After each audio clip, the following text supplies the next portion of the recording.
الحمد لله وحده والصلاة والسلام على من لا نبي بعده. اللهم صل على سيدنا مولانا محمد وعلى آل سيدنا مولانا محمد كما صليت على إبراهيم وعلى آل إبراهيم إنك حميد مجيد. أما بعد فأعوذ بالله من الشيطان الرجيم. بسم الله الرحمن الرحيم. Bismillahirrahmanirrahim. Nahmadu wa nusalli wa nusallim ala rasulihil karim, amma ba'du. Hadirin yang dirahmati Allah Subhanahu wa taala, beliau sampaikan bahwa menjadi qanun Allah Subhanahu wa taala bahwa untuk menghidupkan agama di atas permukaan bumi ini, Allah Subhanahu wa taala selalu memilih dari kalangan malaikat dan manusia. Ini orang-orang pilihan yang Allah Subhanahu wa taala akan menggunakan mereka untuk usaha menghidupkan agama di atas permukaan bumi. Kemudian hadirin yang dirahmati Allah Subhanahu wa taala, siapa yang akan Allah pilih? Maka untuk kerja dakwah ini asasnya adalah qabuliyat, bukan qabiliyah, bukan kapasitas. Oh, ini dia punya kapasitas ilmu, punya kapasitas harta, punya kapasitas kedudukan. Bukan itu yang dijadikan oleh Allah Subhanahu wa taala sebagai ukuran, sebagai alasan untuk menerima, untuk memilih seorang hamba untuk kerja dakwah. Tapi itu Allah Subhanahu wa taala sendiri yang akan memilih. Maka maknanya adalah qabuliyat. Orang-orang yang telah diterima oleh Allah Subhanahu wa taala itulah yang akan bisa buat kerja agama, usaha dakwah, menghidupkan agama di atas permukaan bumi. Lah, siapa yang akan Allah terima? Orang-orang yang punya sifat. Orang-orang yang punya sifat itulah yang akan diterima oleh Allah Subhanahu wa taala. Jadi bukan orang yang punya kapasitas keilmuan, orang yang punya kapasitas pendidikan, kapasitas dunia, bukan. Tapi orang-orang yang punya sifat, merekalah yang akan diterima oleh Allah Subhanahu wa taala untuk usaha dakwah. Maka untuk itulah hendaknya kita berusaha agar Allah menerima kita dengan cara mewujudkan dalam diri kita sifat-sifat yang terpuji, dengan sifat-sifat yang terbaik, dengan sifat-sifat yang dicintai oleh Allah Subhanahu wa taala, sehingga Allah akan menerima kita untuk usaha dakwah. Hadirin yang dirahmati Allah Subhanahu wa taala, karena yang dikehendaki adalah istiqomah di atas dakwah. Bukan sekedar kita keluar kemudian kita tinggalkan, bukan. Tapi kita setelah buat dakwah, ikut dakwah, maka kita istiqomah terus di dalam dakwah. Dan istiqomah itu akan kita dapatkan manakala ada munasabah antara kita dengan dakwah. Jadi hubungan seorang dengan dakwah itu ada dua macam. Satu nisbat, satu munasabah. Beliau kasih contoh untuk memahami. Satu orang suami istri, satu orang laki-laki dan seorang wanita menikah. Setelah menikah, maka ada nisbat, ada hubungan. Ini suami bagi wanita ini istri bagi laki-laki. Jadi ada hubungan suami istri. Hubungan sudah, tapi selanjutnya cinta, kasih, mahabbah, munasabah, kecocokan. Belum tentu setelah jadi suami istri terus kemudian cocok. Berapa banyak orang setelah jadi suami istri hubungan sudah dia dapatkan, tapi ternyata nggak cocok. Tidak ada kecocokan sehingga tidak ada mahabbah, tidak ada cinta kasih di antara mereka. Akhirnya putus. Suami istri yang sudah sah, hubungan yang sudah sah itu jadi putus karena apa? Karena tidak adanya kecocokan. Nah, yang diharapkan kita dalam dakwah ini bukan sekedar kita bersinggungan, sekedar kita ada hubungan. Orang lihat kita dari pakaian kita, oh siapa itu orang dakwah. Itu kita baru punya hubungan. Tapi kita belum ada rasa cinta kita kepada dakwah. Untuk wujudnya cinta, hadirin yang dirahmati Allah SWT, jika telah terjalin hubungan cinta kita dengan dakwah, dalam hati kita ada rasa mahabbah kepada dakwah, maka itulah yang akan menyebabkan kita istiqomah di dalam dakwah. Kita akan istiqomah di dalam dakwah. Tentu hadirin yang dirahmati Allah Subhanahu wa taala. Maka sekali lagi Allah Subhanahu wa taala memilih hamba-hambanya untuk kerja dakwah. Maka kita harus usaha, bukan sekedar kita ini punya hubungan dengan dakwah. Kalau sekedar cuma hubungan, bisa jadi suatu saat kita akan pecah, kita akan tinggalkan dakwah. Tapi yang dikehendaki adalah hubungan lebih daripada sekedar hubungan biasa, tapi hubungan cinta kasih. Dalam hati kita kecintaan kepada dakwah itu luar biasa, sehingga kita akan istiqomah. Dan dengan sebab itu Allah Subhanahu wa taala akan pilih kita, Allah Subhanahu wa taala akan gunakan kita dalam kerja dakwah. Kemudian hadirin yang dirahmati Allah Subhanahu wa taala, dalam menjalankan kerja dakwah ini kita sangat memerlukan pertolongan dari Allah Subhanahu wa taala. Tanpa pertolongan Allah Subhanahu wa taala, maka kita akan merasa capek, kemudian merasa bosan, kemudian kita akan tinggalkan dakwah. Bosan sendiri, capek sendiri. Maka akhirnya kita akan tinggalkan dakwah. Lalu juga katakan bahwa jangankan kerja agama, kerja dunia saja kalau tidak ditolong oleh Allah saja nggak bisa jalan. Apalagi kerja agama, kerja dakwah. Maka kerja agama, kerja dakwah sangat berhajat kepada pertolongan Allah Subhanahu wa taala. Untuk itu hadirin yang dirahmati Allah Subhanahu wa taala, kita harus mempelajari, kita harus mengetahui asbab yang terbesar bagi datangnya pertolongan Allah itu apa? Apa yang akan menyebabkan pertolongan Allah datang kepada kita? Ini harus kita ketahui dan kemudian kita amalkan sehingga pertolongan Allah akan datang bersama kita. Beliau katakan bahwa asbab terbesar bagi datangnya pertolongan Allah Subhanahu wa taala dalam dakwah adalah ittiba'us sunnah. Mengikuti sunnah Nabi sallallahu alaihi wasallam. Semakin kita dalam menjalankan dakwah ini, kita hidupkan sunnah-sunnah Rasulullah sallallahu alaihi wasallam, maka Allah akan berikan pertolongannya kepada kita. Dan inilah yang membedakan antara dakwah dan organisasi keislaman lain. Organisasi keagamaan, bedanya dengan dakwah ini adalah dalam ittiba'us sunnah. Kalau kita lihat organisasi keagamaan Islaman, mereka mengikuti metode ahli dunia. Metode ahli dunia, kemudian cara-cara ahli dunia yang mereka berkembang mengikut kehendak orang-orang di zaman, mengikuti kehendak orang-orang yang ada di zaman. Karena itulah hadirin yang dirahmati Allah Subhanahu wa taala. Ini perbedaan antara dakwah dan organisasi keagamaan lain dalam ittiba'us sunnah. Kita ketahui bahwa Nabi sallallahu alaihi wasallam ditolong oleh Allah Subhanahu wa taala dengan rahmat. yakni rasa takut yang Allah Subhanahu wa taala tanamkan dalam hati musuh, kewibawaan yang besar sehingga musuh takut. Dikatakan rasa takut di dalam hati musuh itu bukan karena Rasulullah, tapi karena ada di dalam sunnah. Maka siapapun, meskipun Rasulullah SAW tidak ada, apabila umat Islam mengamalkan sunnah Rasulullah SAW, Allah akan masukkan dalam hati musuh rasa takut kepada orang Islam. Dan ini terjadi di zaman sahabat. Para sahabat satu ketika mereka mengepung musuh. Berhari-hari, berminggu-minggu belum bisa menaklukkan benteng tersebut. Maka akhirnya mereka menyelidiki, ini sunnah Rasulullah yang mana yang kita tinggalkan. Maka akhirnya mereka diberitahu bahwa kita telah meninggalkan sunnah bersiwak. Maka akhirnya mereka semua langsung mencari kayu siwak dan mereka bersiwak, menggosok gigi mereka. Maka melihat hal itu, Allah masukkan ke dalam hati musuh-musuh rasa takut kepada para sahabat.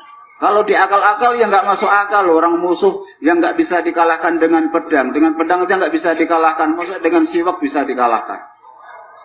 Tapi masalahnya bukan dalam pedang siwaknya, masalahnya dalam ittiba'us sunnah. Bahwa selama ini kita hanya mengandalkan pedang dan kita tinggalkan sunnah, maka musuh nggak takut. Begitu sahabat menghidupkan sunnah siwak, maka mereka langsung ketakutan, sehingga musuh-musuh pergi lari meninggalkan medan perang, meninggalkan benteng tersebut. Para sahabat bisa menaklukkan benteng itu tanpa harus memerangi mereka, hanya dengan siwak saja. Hadirin yang dirahmati Allah Subhanahu wa taala, kalau katakan lagi, tegaskan, maka hendaknya dalam kita menjalankan usaha dakwah ini semakin sempurna sunnah Nabi sallallahu alaihi wasallam kita hidupkan, maka semakin besar pertolongan Allah Subhanahu wa taala akan diberikan kepada kita. Hadirin yang dirahmati Allah Subhanahu wa taala, saya sampaikan bahwa ittiba'us sunnah dalam kehidupan sehari-hari itu sangat penting.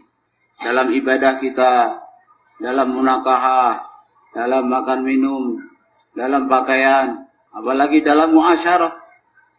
Itu sangat penting karena dengan menghidupkan sunnah, dalam menghidupkan sunnah, dan maksud daripada usaha dakwah ini sebagaimana yang dikatakan Maulana Ilyas rahmatullahi adalah menghidupkan sunnah Rasulullah SAW. Maka kita hidupkan sunnah dalam segala lini. Dalam segi ibadah kita, muasyarah kita, muamalah kita. Sehingga orang-orang lain, orang-orang di luar Islam, mereka akan terkesan dengan keindahan Islam dan mereka akan masuk ke dalam Islam. Zaman sahabat radhiyallahu taala anhum ajmain, Islam tersebar karena orang-orang melihat muasyarah para sahabat, melihat akhlak para sahabat, melihat kehidupan para sahabat yang sesuai dengan sunnah. Jadi bukan dengan pedang, bukan. Islam tersebar bukan dengan pedang, tapi dengan ittiba'us sunnah. Para sahabat menghidupkan sunnah Rasulullah Sallallahu Alaihi Wasallam dalam kehidupannya, dalam muasyarahnya, sehingga orang-orang di luar Islam mereka senang dan mereka masuk ke dalam agama Islam. Dan seperti itulah hari ini juga. Kata Hadraji, Lana Yusuf Rahmatullah mengatakan bahwa hari ini orang-orang akan senang dengan dakwah, akan masuk dakwah, ikut dakwah. Itu yang menentukan adalah kehidupan da'i itu sendiri. Kehidupan da'i, kehidupan kita. Kalau sesuai dengan sunnah, muasyarah kita, muamalah kita, ibadah kita sesuai dengan sunnah, maka orang akan senang dengan dakwah, mereka akan ikut dakwah. Dan ketika seorang da'i, ahli dakwah, dia tidak menghidupkan sunnah dalam ibadah, dalam muasyarah, dalam kehidupan sehari-hari, dia tidak menghidupkan sunnah, itulah yang akan menyebabkan orang-orang tidak suka dengan dakwah. Yang menyebabkan orang-orang berprasangka buruk kepada dakwah itu karena kita sendiri. Maka kita sendirilah ini. Apakah kita akan menjadi pintu bagi orang-orang yang di luar dakwah senang dengan dakwah, ikut dakwah? Ataukah kita akan menjadi penutup, menjadi penghalang bagi mereka untuk masuk dakwah? Itu bergantung kepada diri kita sendiri. Itu hadirin yang dirahmati Allah Subhanahu wa taala. Nah, kalau dalam ibadah, dalam muamalah, dalam muasyarah, sangat penting kita menghidupkan sunnah Nabi Shallallahu Alaihi Wasallam. Maka bagaimana dengan dakwah? Yang mana dakwah adalah maha sunnah. Dakwah ini adalah maha sunnah. Maka menghidupkan sunnah dalam dakwah ini adalah sangat penting. Menghidupkan sunnah dalam dakwah adalah sangat penting. Supaya apa? Supaya dengan dakwah kita ini orang-orang juga akan terkesan mereka akan ikut dakwah. Hadirin yang dirahmati Allah Subhanahu wa taala. Sunnah dalam dakwah. Sunnah dalam dakwah, sunnah yang terbesar adalah kerja secara umumiyat. Kita harus paham bahwa Nabi kita, Nabi Muhammad sallallahu alaihi wasallam, beliau diutus untuk seluruh umat manusia di seluruh dunia hingga hari kiamat. Maka medan dakwah beliau itu yang paling luas. Sedangkan nabi-nabi terdahulu mereka hanya diutus untuk suatu kaum yang punya profesi yang sama. Ada yang diutus untuk satu kaum yang pedagang saja, ada yang petani saja, dan lain sebagainya. Nah, kalau kita sebagai umat Nabi Shallallahu Alaihi Wasallam, kita hanya memfokuskan, kita hanya menggarap satu kaum yang sama profesinya. Kita hanya menggarap orang-orang yang satu profesi. Berarti kita telah meninggalkan medan dakwah Nabi, kita sibuk dengan medan dakwah Nabi-Nabi yang terdahulu. Dan itu bukan umumiyat. Ini harus kita pahami. Hanya kita menggarap para dokter saja, menggarap para pedagang saja, menggarap para petani saja. Itu kan medan dakwah Nabi-Nabi terdahulu. Sementara Nabi kita diberi oleh Allah Subhanahu wa taala medan yang sangat luas. Maka medan dakwah yang sangat luas. Masuk di dalamnya seluruh manusia dengan seluruh profesi. Segala macam profesi yang ada di seluruh dunia. Hadirin yang dirahmati Allah SWT, kita perlu usaha kepada mereka semua.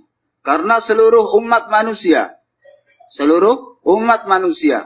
di seluruh dunia kal jasadil wahid, seperti satu badan.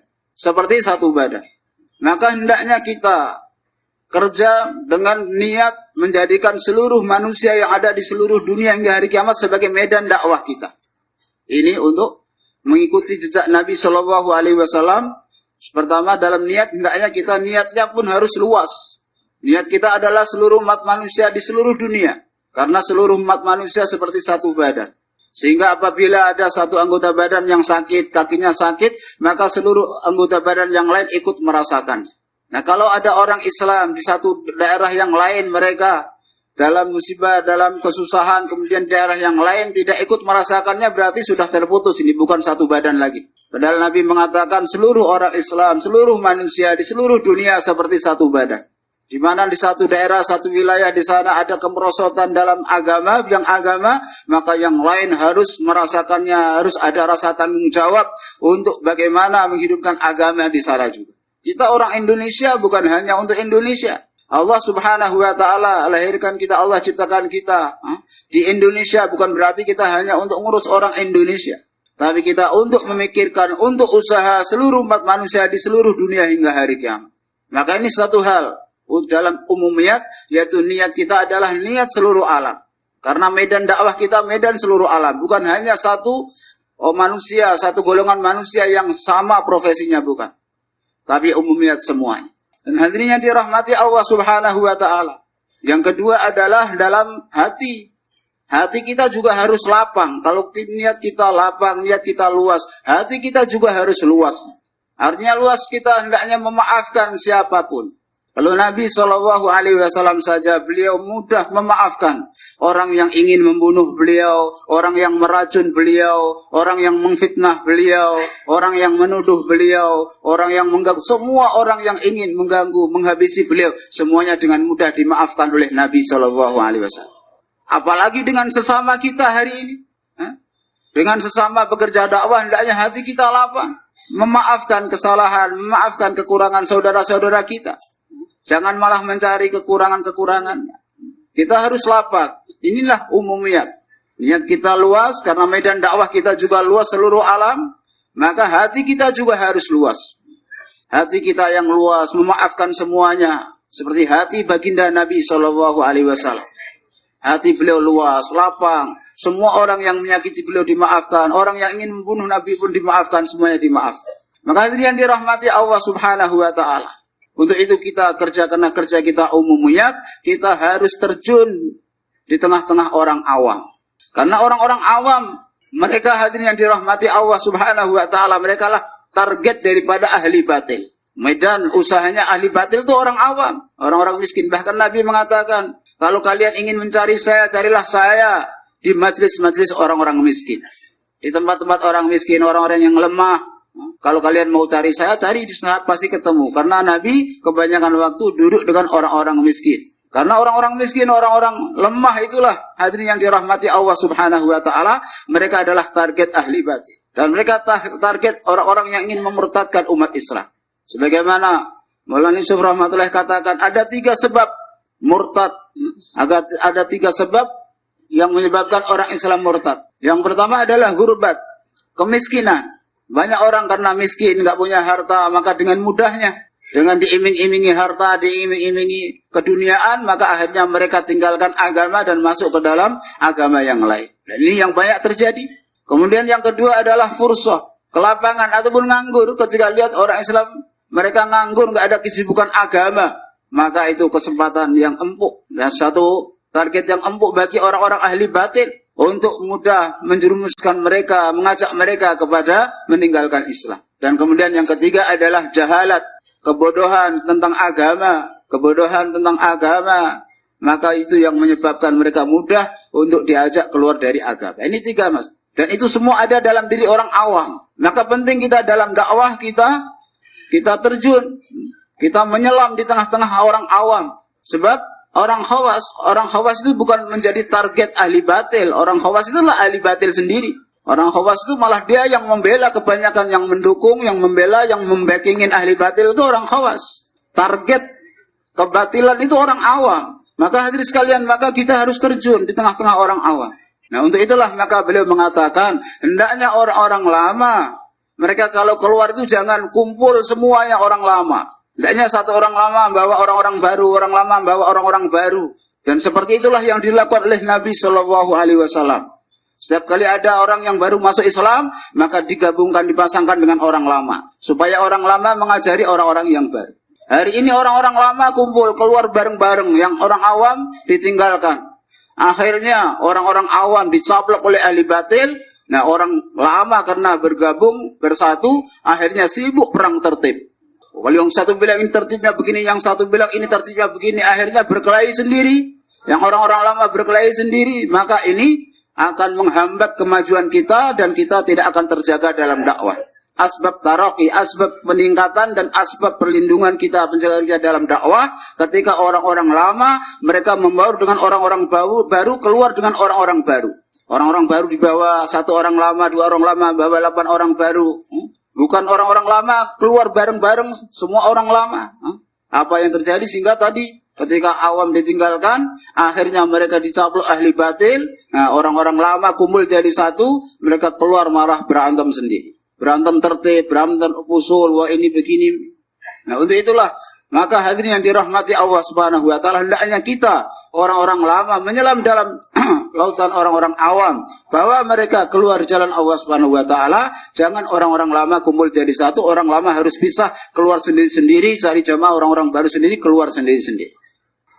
Hadirin yang dirahmati Allah Subhanahu wa taala, dikatakan bahwa kerja dunia, untuk menjalankan kerja dunia, dan biasanya orang menjalankan kerja dunia itu adalah dengan takabur, dengan kebesaran.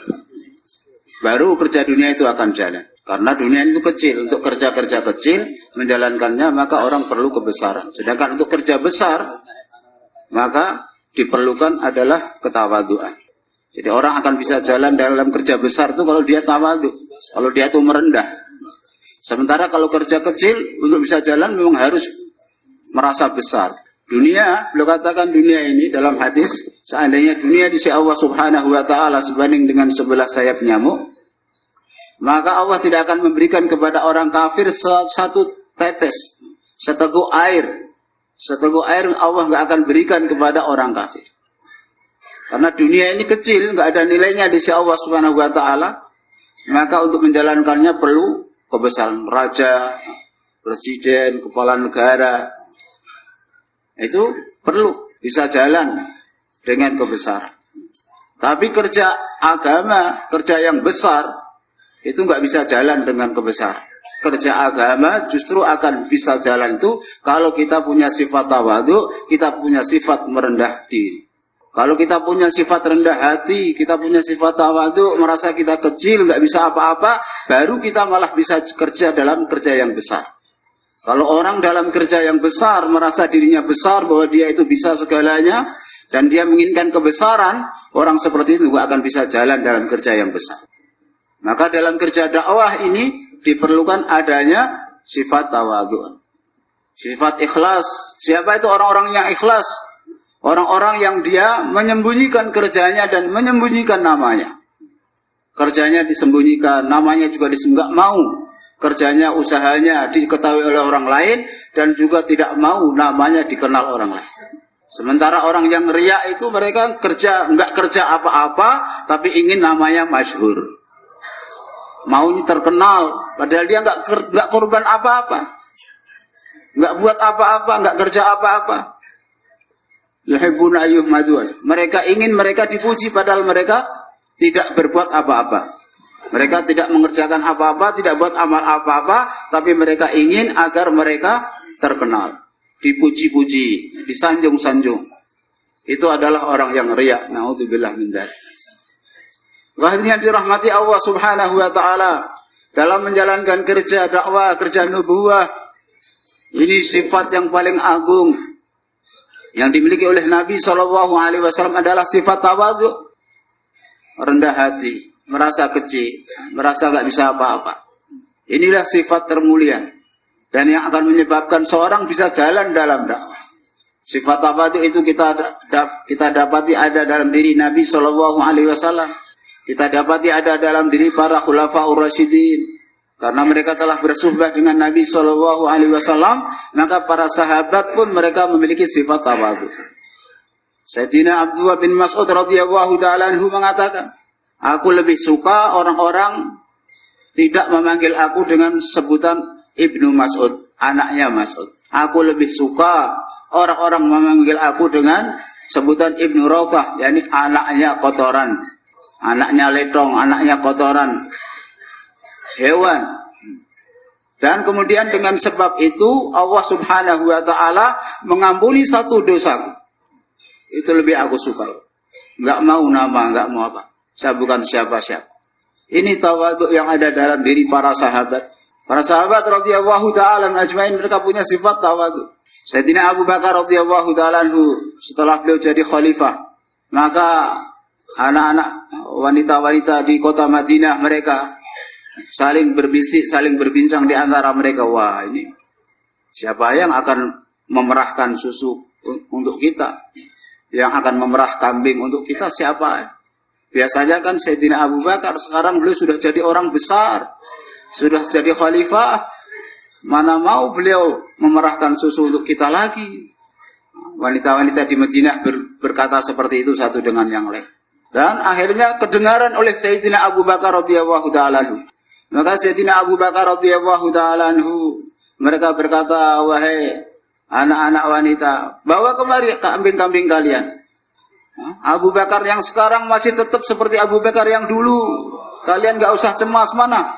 Bawa kemari kambing kalian, aku akan perahkan susu untuk kalian. Terserah seperti yang kalian mau. Mau yang ada busanya atau yang tanpa busa, aku bisa dua-duanya. Itu tawaduknya Sayyidina Abu Bakar radhiyallahu ta'ala anhu. Dia tidak silau dengan kedudukannya, tidak silau dengan jabatannya, tidak silau dengan kedudukannya sebagai Amirul Mukminin, sehingga gengsi nggak mau lagi mengerjakan pekerjaan yang dulu. Itu semua karena sifat tawadhu yang dimiliki oleh Sayyidina Abu Bakar radhiyallahu ta'ala anhu, bersuhbah dengan Nabi sallallahu alaihi wasallam. Baginda Rasulullah sallallahu alaihi wasallam sendiri pun, maka beliau ditawari oleh Allah Subhanahu wa taala, mau jadi nabi yang raja atau mau jadi nabi yang hamba. Nabi sallallahu alaihi wasallam memilih tawadhu. Beliau mengatakan, aku ingin jadi nabi yang hamba saja ya Allah. Sehari tidak ada makanan sama sekali sehingga aku lapar dan aku bersabar. Dan satu hari ada makanan sehingga aku bersyukur. Aku pilih yang itu ya Allah. Padahal terus ditawari, kalau Nabi milih mau jadi Nabi yang raja, langsung kalau dijadikan Nabi yang raja. Tapi Nabi Shallallahu Alaihi Wasallam tawar. Beliau hidup karena itulah maka beliau waktu hijrah miskin. Waktu wafat pun masih dalam keadaan berhutang. Waktu hijrah dengan hutang. Waktu wafat, maka minyak lampu yang digunakan untuk penerangan malam itu pun minyaknya hutang juga dengan tetang. Itu seorang Nabi yang wafat ketika itu hutang di rumahnya, ketika hijrah pun hutang. Ketika hijrah beliau sudah ditawari Sayyidina Abu Bakar, ini kendaraan sudah saya siapkan ya Rasulullah. Tidak, saya mau pakai tapi hutang, nanti saya bayar di Madinah. Maka beliau katakan bahwa orang keluar jalan Allah Subhanahu wa taala hendaknya dengan diri dan hartanya. Orang yang keluar dengan dirinya tapi hartanya meminta-minta. Untuk hartanya dia minta kepada orang lain, maka hijrahnya itu tidak sempurna. Kalau hijrahnya tidak sempurna, maka hidayah tidak akan datang. Maka dengan diri dan harta, dirinya dia, kemudian hartanya dia minta-minta kepada orang lain, maka tidak akan sempurna hijrah. Karena Nabi Shallallahu Alaihi Wasallam berhutang. Ketika wafat beliau berhutang, keluarganya hutang. Hadirin yang dirahmati Allah Subhanahu Wa Taala, itu sifat tawadhu. Maka kita hadirin yang dirahmati Allah Subhanahu Wa Taala biasa. Maka kalau orang kerja dakwah dengan tawadhu, maka dia jalan sendiri, nggak minta. Kita sekarang sudah mau mulai ada sifat takabur. Karena kalau orang miskin maka dia merengek-rengek, mengemis. Orang yang tawadhu, orang yang kecil, dia kalau meminta sesuatu itu dengan mengemis, meminta-minta, merayu, memelas. Tapi kalau orang kaya, maka dia akan main perintah. Maka kita dalam dakwah mulai seperti itu. Oh, diputus takaliza ke sana ya, ya. Siapkan kendaraannya. Oh, main perintah. Oh, minta. Oh, takaliza kemana? Ke sana. Siapkan penjemputannya. Wah, ini sudah nggak tawadhu. Main perintah dalam dakwah, main perintah. Kita dalam dakwah hendaknya merasa kita miskin. Kita kecil, kita nggak berhak untuk mendapatkan itu semua. Kita nggak berhak untuk dimuliakan. Kemana pergi antar jemput, itu kita nggak layak untuk mendapatkan fasilitas seperti itu. Orang yang tawadhu, dia merasa nggak pantas, nggak layak untuk mendapatkan itu. Tapi kalau sudah mulai ada sifat takabur, ya harus siapkan antar jemput. Maka hilangkan kebiasaan-kebiasaan yang sudah semakin merajalela seperti itu. Ya kalau mau antar jemput itu ya jangan nunggu. Jangan nunggu diperintah, jangan nunggu diminta, harus tahu sendiri. Kadang orang yang putus takaza, dia yang malah nyuruh. Tapi sementara orang daerah juga nggak tahu. Akhirnya seperti itu. Itu hadirin yang dirahmati Allah Subhanahu wa taala, maka kita dalam dakwah hendaknya kita merendah. Dan untuk itu hadirin yang dirahmati Allah Subhanahu wa taala, agar kita dapat sifat tawadhu, di antara ketawadhuan para sahabat, mereka terkadang meminta sesuatu ataupun meminta didoakan oleh orang yang lebih rendah darinya, oleh orang yang lebih kecil darinya. Contohnya beliau sampaikan satu kisah. Satu ketika Sayyidina Abu Bakar dan Sayyidina Umar radhiyallahu taala anhuma sedang tawaf. Selesai tawaf, maka keduanya sudah keluar dari tempat mataf. Dari mataf kedua sudah keluar, sudah sampai di pintu keluar Masjidil Haram. Kemudian keduanya melihat ada seorang laki-laki masuk masjid dengan menggendong ibunya untuk tawaf. Maka keduanya berpikir, kesempatan ini. Ada seorang laki-laki tawaf gendong ibunya, ini amalan karena dia khidmat kepada ibunya, maka rahmat yang Allah akan cucurkan kepada dia pasti besar, pasti hujan rahmat Allah akan cucurkan kepada dia. Yuk kita ikuti dia, ikut tawaf, selesai tawaf ketika dia doa nanti kita minta supaya kita didoakan juga.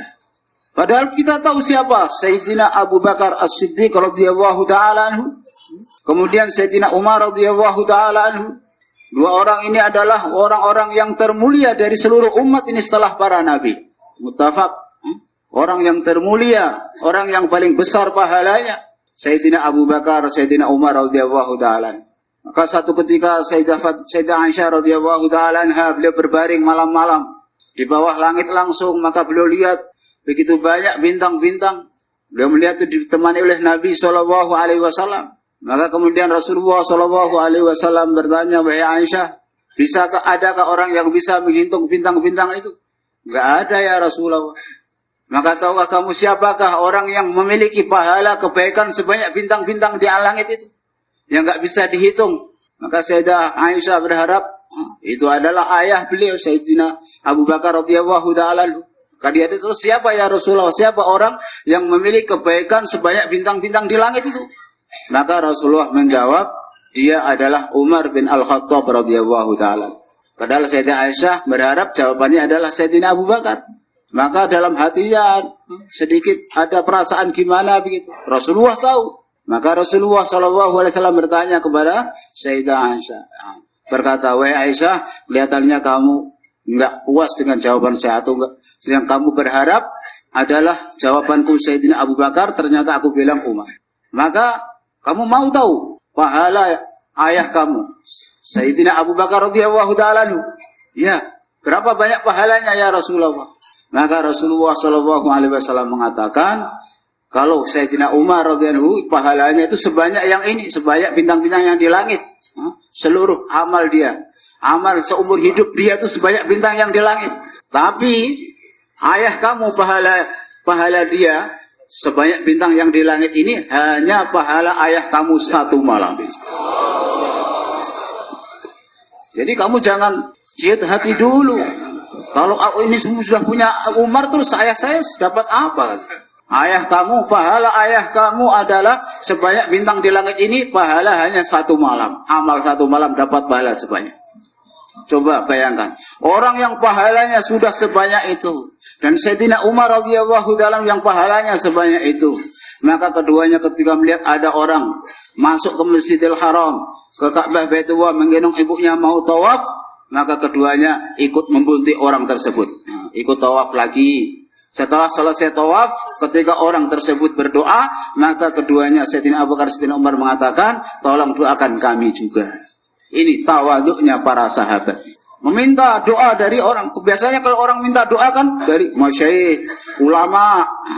Ini minta doa dari orang awam, orang biasa. Tapi karena tahu dia khidmat kepada ibunya, dengan sebab khidmat kepada ibunya, maka rahmat Allah subhanahu wa ta'ala bercurah-curah ke atasnya. Maka keduanya berharap dapat percikan rahmat itu juga. Maka minta didoakan. Inilah hadirin yang dirahmati Allah subhanahu wa ta'ala. Beliau katakan bahwa karena sifat tawadhu, maka seseorang menganggap dan dia akan mengambil manfaat, kesempatan, semua kebaikan akan dia ambil. Namun karena orang punya sifat takabur terkadang, karena merasa dirinya lebih tinggi daripada kebaikan itu, sehingga dia tidak mau mendapatkan kebaikan tersebut. Beliau katakan tadi, dua sifat yang sangat penting, yaitu kita kerja secara umumiyat. Yang pertama adalah kerja dengan umumiyat. Nah, kerja dengan umumiyat ini artinya kita orang-orang lama jangan keluar dengan orang-orang lama saja. Hendaknya kita kerja dengan orang-orang biasa juga. Aja orang-orang umum. Dan begitu juga kita kalau kerja, kita dakwahnya tidak hanya kepada ahbab, tapi kita dakwah kepada seluruh umat. Karena kalau kita ini kerja, keluar jalan Allah dengan orang-orang lama saja, maka kita tidak akan belajar sifat ikram. Nabi SAW telah bersabda kepada Sayyidina Aktham radhiyallahu anhu, berjuanglah kamu, keluarlah kamu bersama orang-orang yang bukan dari kaummu. Dengan itu maka akhlak kamu akan menjadi baik. Karena kalau kita keluar dengan orang-orang yang kita kenal saja, orang akan menghormati kita. Karena dia tahu kedudukan kita. Dia tahu siapa kita, maka dia akan menghormati kita. Tapi kalau kita keluar dengan orang yang tidak kenal kita, lah baru itu ujian, kita belajar, ikram. Kita ikram kepada orang lain, tidak melulu minta diikram. Kalau kita keluar dengan orang yang kita kenal, maka orang yang kita kenal akan ikram kita. Wah, ini orang lama. Namun ketika orang lama keluar dengan orang yang tidak kenal dia, maka dia yang akan ikram orang baru. Karena orang baru nggak akan ikram dia. Nah, dia tahu kan harus ikram, maka dia yang akan ikram orang baru. Maka akan menjadi bagus akhlaknya. Dan yang kemudian, yang kedua adalah kita dalam umumiyat ini kita dakwah kepada orang-orang yang ada di luar, orang awam. Jangan hanya kepada karkun. Kalau kita dakwah hanya kepada karkun, keluar di daerah yang banyak karkunnya, maka ini tidak akan menjadi umat, tapi akan menjadi firqah. Padahal kita ingin membentuk umat, bukan ingin membentuk firqah. Maka akan wujud manakala kita keluar di tempat-tempat yang orang tidak kenal kita, dan kita dakwahnya bukan hanya kepada karkun. करेंगे इंशाल्लाह. Yang amal insyaallah. बात समझे कुछ? Paham nggak? सुभान अल्लाह.